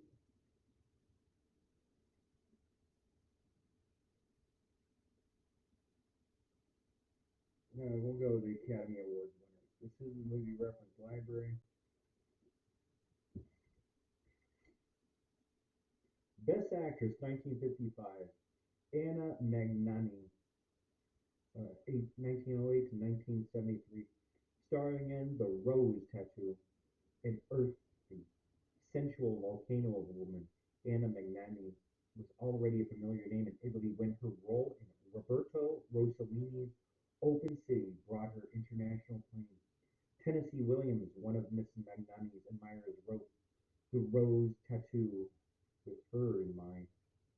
Although she rejected Mr. Williams' encouragement to play the role of the troubled Sicilian-born seamstress on stage, by the time the screen version was being cast, she felt her English good enough to tackle it.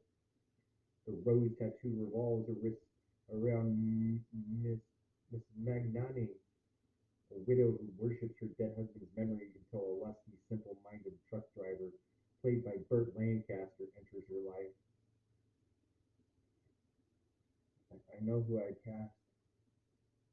I know who I was anyway. It says she made pizza. But can you make a pizza for this audition? Miss Magnani performed in a dozen or so films after her triumphant tattoo. In her last years, her acting was confined primarily to the stage and Italian television. Anna Magnani.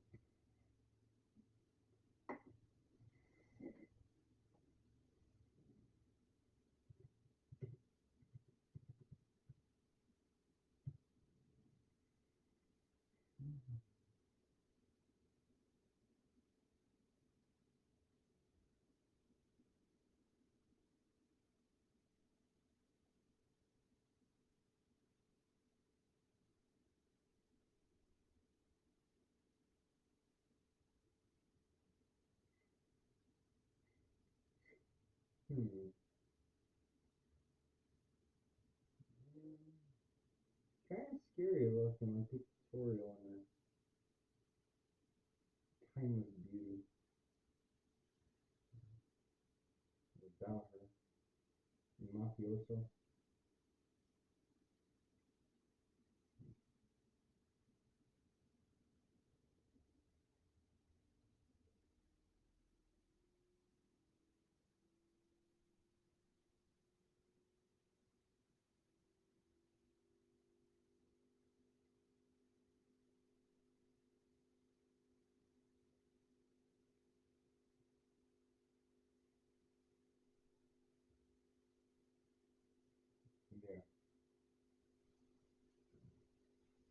reused cookies, got constantly over time.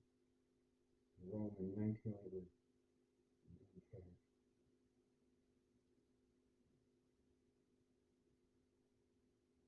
Yeah, I really don't know much about Italian film industry.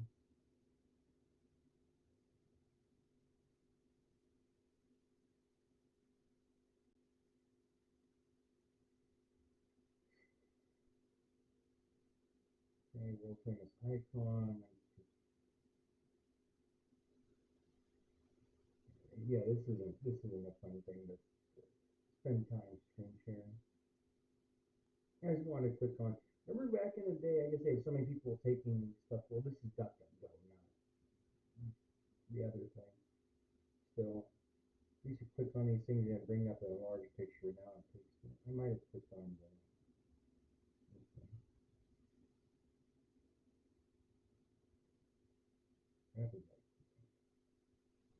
Okay, there we go.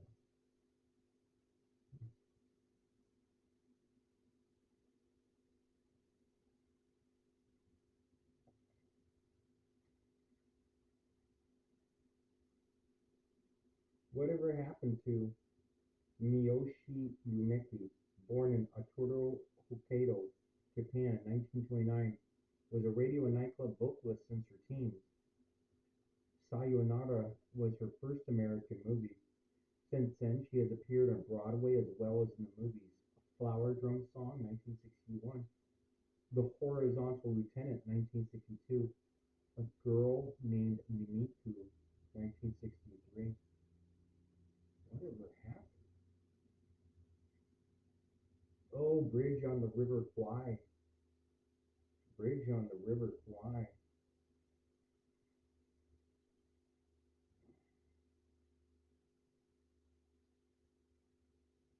Bergman's Belief.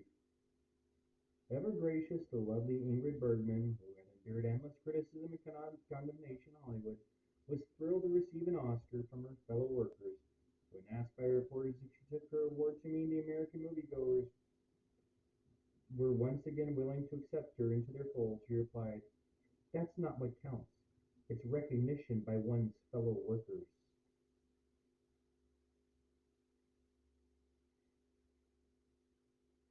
Rich and spoiled capitalist movie star.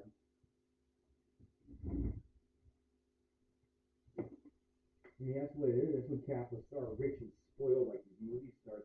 I know has money. I watch her on the silver screen all the time.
all-in-one,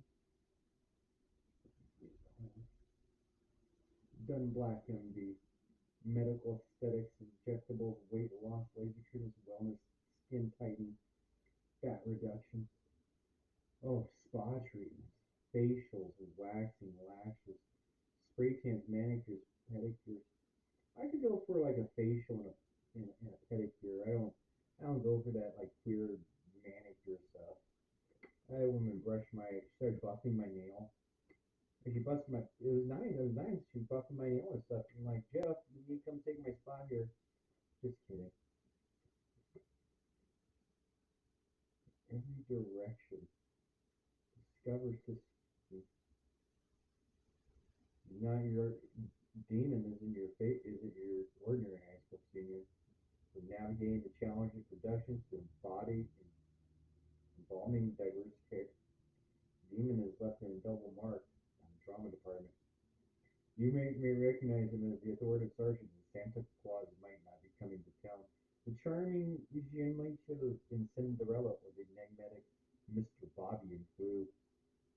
Now Damon takes on the iconic role of the Scarecrow in The Wizard of Oz, showcasing his, showcasing his versatility and dedication. Once again, I went to a local production of Wizard of Oz. I cried a little bit. I didn't know it'd be like a decade. Last time the last time I saw a play, it was Wicked. I saw Wicked in a big theater.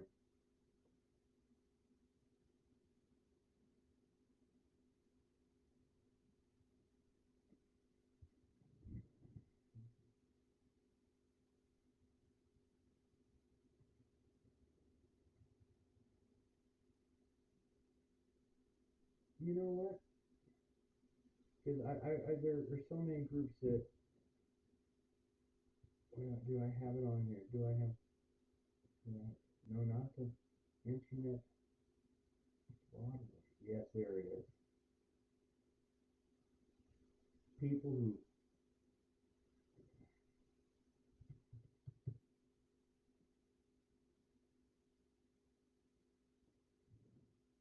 search our database for Wicked Age, Wicked music. There it is. It's setting the land of Oz about this show. New York production. Gershwin Theater, is that like so they still printing it out as Gershwin Theater in New York? I found a map of the theater arrangements in that section of Broadway. I guess they're just next one after another, but they aren't the off Broadway. I guess that's what off Broadway is. Well, do you pre-plan a trip to Broadway, or if you're like a Broadway person, you just walk down and see what's playing like old movie theaters? I think I started out talking about, or another place talking about, when if your movie theater, those are the shows for the week.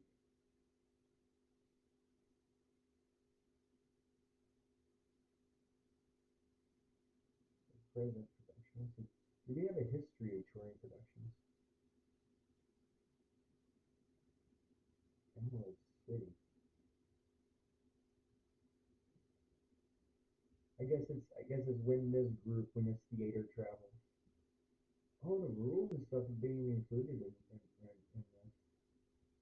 See, I saw a production in Sacramento on a date that wasn't Munchkin.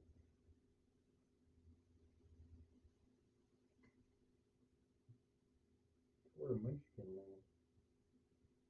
Currently playing a Princess. It's currently playing Princess of Wales in Toronto. Opening night cast. Production, Mark Platt, Universal Pictures, Ataka Group, books based on novel, music, Stephanie Schwartz, lyrics by Steven Schwartz, Adam Steve, okay. Scenic design. Sorry if I'm mumbling, I'm just doing what I do without the camera on, just except with talking. Casting, Tennessee Company.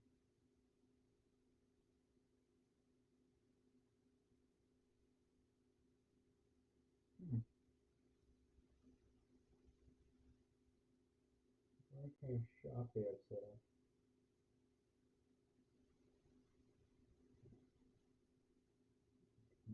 Casting Tina.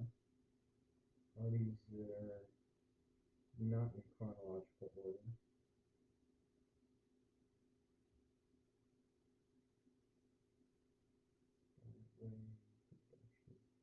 Primary test and casting incorporated. Let me get back to the Wicked. And then we'll see the opening night cast. Opening night cast. Maurice Dodd as Alfaba. Helena York as Galinda. Current cast. Austin Daniel Vollmer as Glinda. May 7th, 2024 to win. Okay, so this must have, so she was May 7th, 2009 to March. So they got a lot of people. Replacements. Okay, well, assistant conductor, cast, Linda. Okay, oh, Allison Bailey was Linda. Allison was Linda. Amanda Jane Cooper's been Linda.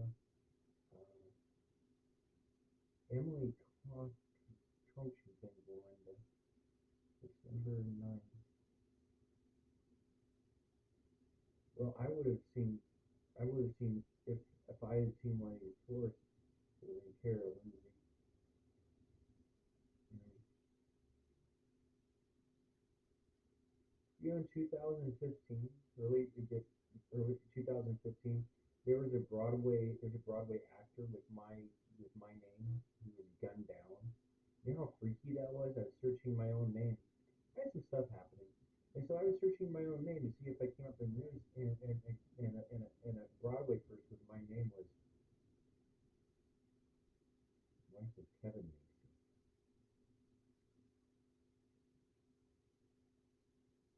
Wait, this should be easy because it's my YouTube name. Why would I not feel comfortable uh, show?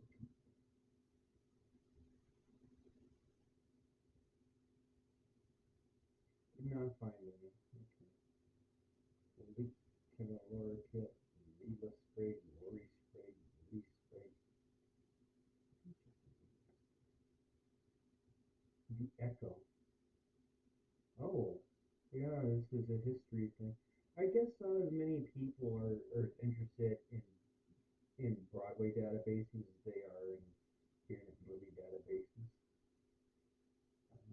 Music. Well, let's check here.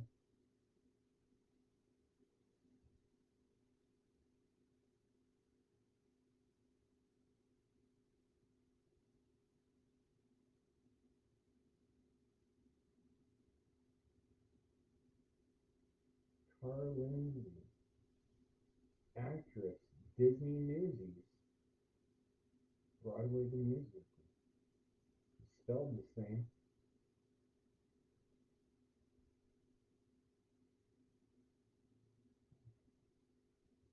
Tara Lindsay was born 16 February 1985 in Rochester, New York. She's an actress and director known for Disney's Newsies, the Broadway musical Submission. And Murphy Brown. She's been married to Kevin Mason since June 2013. They have one child.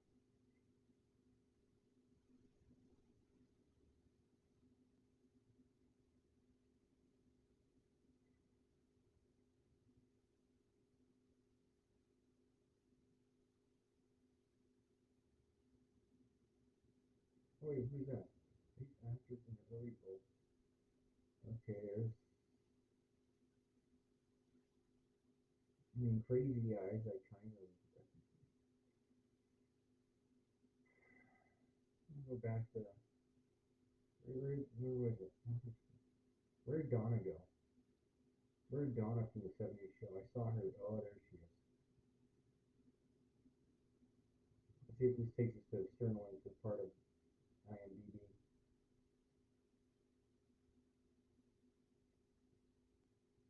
Okay. Nicolas Cage, Twitter thing early. Nicolas Cage in The Boy in Blue, 1986. People, how do I want to go to the next one? G.I. Joe, The Rise of Cobra. Channing Tatum, okay. Oh, that's not Donna from the 70s show? I thought that was Donna from the 70s show. Scarlett Johansson in Lost in Translation. Hmm.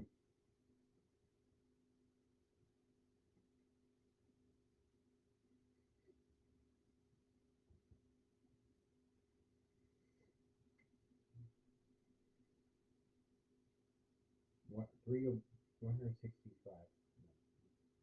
Okay, we'll go another one. Who's best? And here's Jackie.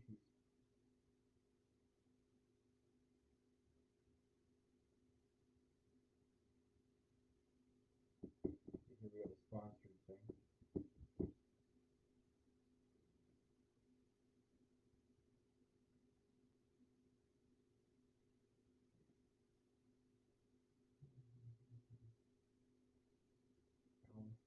Bailey. That's a long one.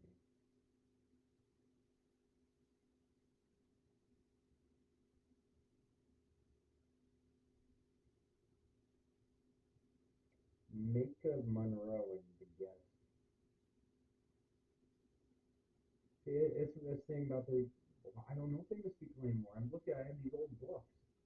I'm just finding out who Ingrid Bergman is. Ingrid Bergman.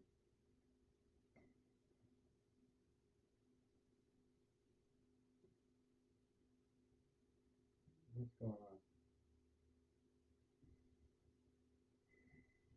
Oh, instead zero drop frames. That's nice. Encoder overloaded. Consider turning down video settings. Yeah.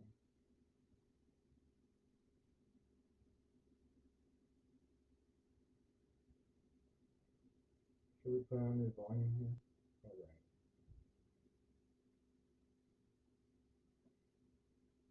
Oh, if the thing doesn't pop up. 3-day event, February 2017. Tickets on sale now at fathomevents.com.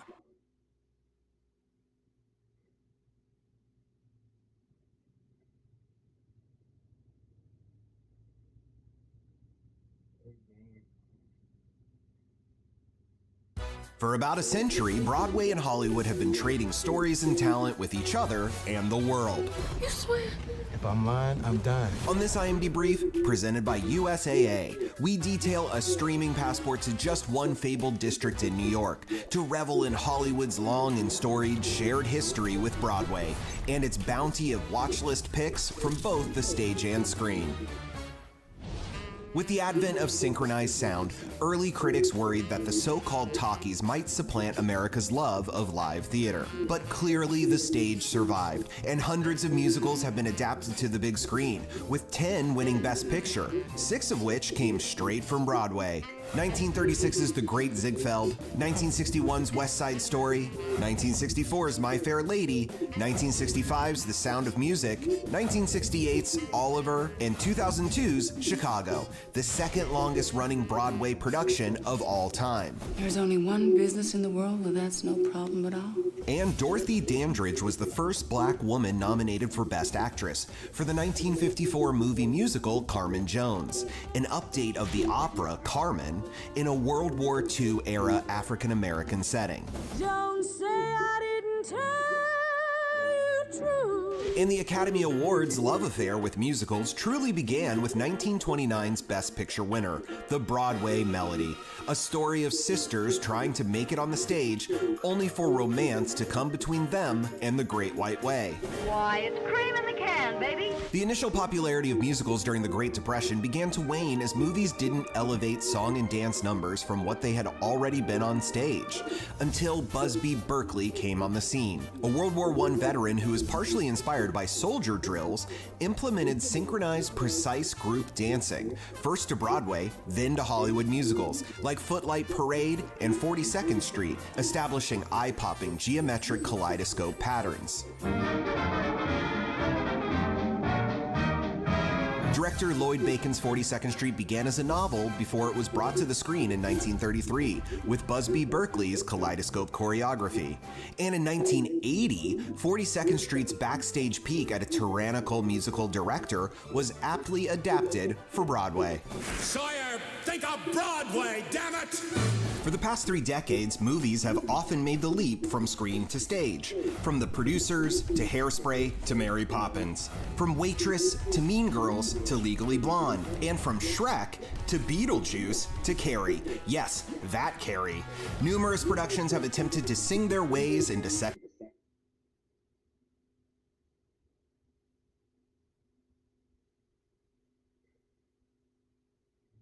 Star Meter.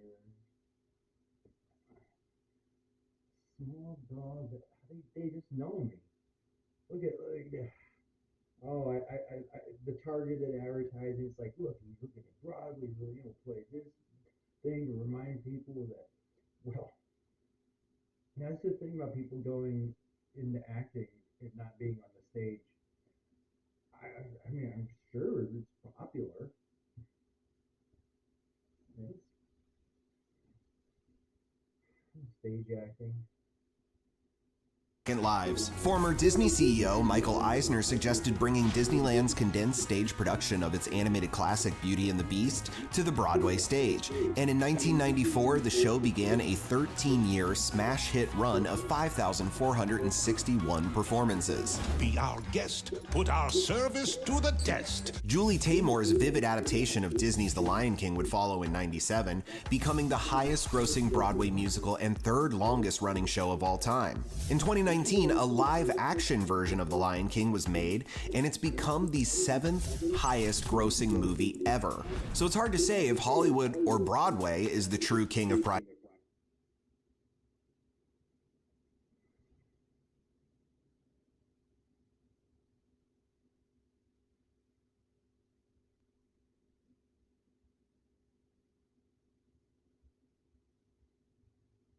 I like the game, but the game it's Space Invaders. That's FBI's most wanted. So this Austin Daniel Brommer, so she's just make sure I got the same.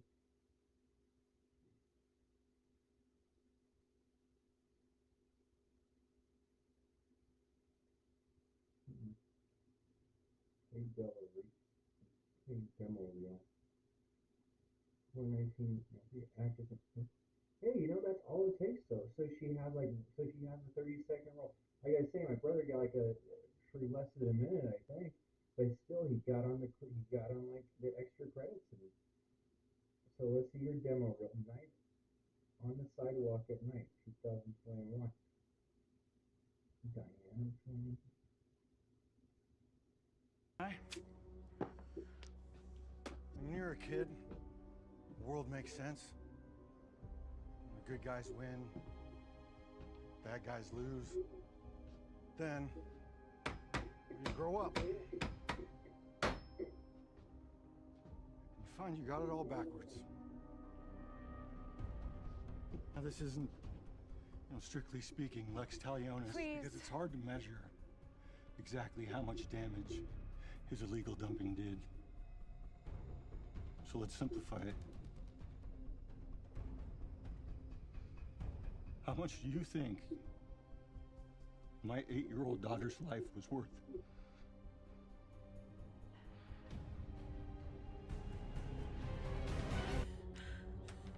I'll pay you. Can't buy your way out of this one.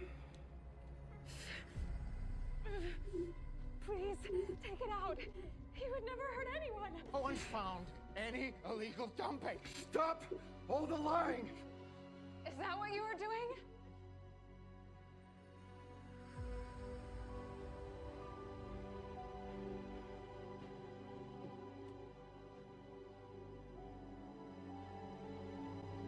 You said the land was too marshy to build on, but it never made sense.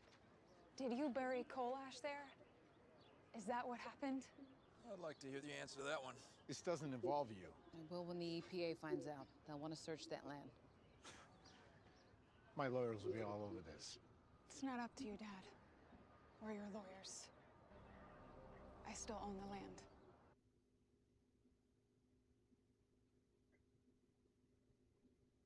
Yeah, well, anyway, this is what I do with my time.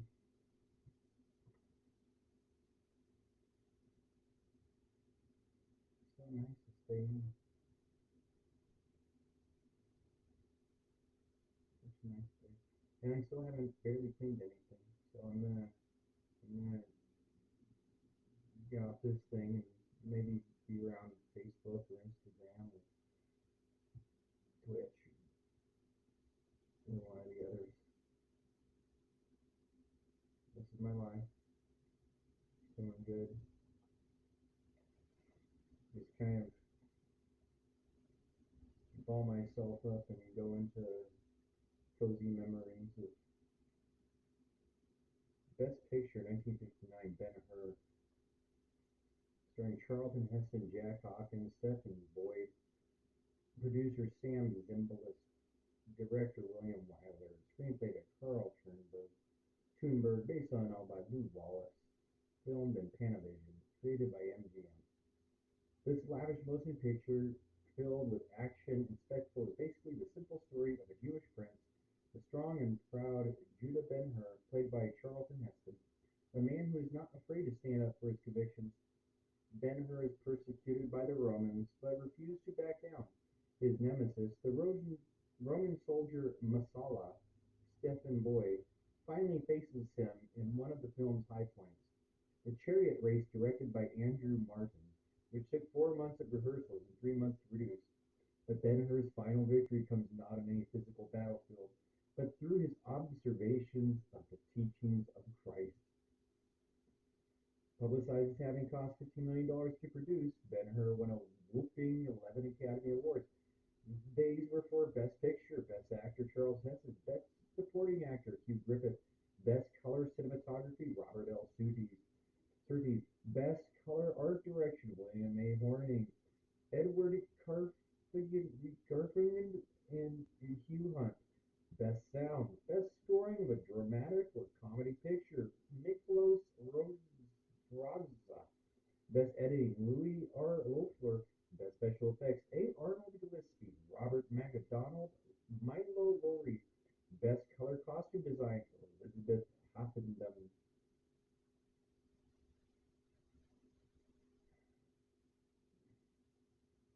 Best Actor Charlton Heston, starring in Ben-Hur. This tall, muscular Illinois native received national notice for his Broadway and television appearances before he made his professional film debut with Dark City, 1950. Soon he was becoming Hollywood's man on call for larger-than-life epics. In 1956, he was Moses in The Ten Commandments. In 1958, Andrew Jackson in The Buccaneer. In 1959, he won his Oscar for his portrayal of Ben-Hur, the worthy prince of Judea. After receiving his award, Charlton Heston went on to play in such movies as The Greatest Story Ever Told, 1965, The Agony and the Ecstasy, 1965. He also played in Airport, 1975, and Earthquake, 1974, as well as Planet of the Apes, 1968, and Beneath the Planet of the Apes, 1970. In 1978, he appeared in 2-Minute Warning. That's all I have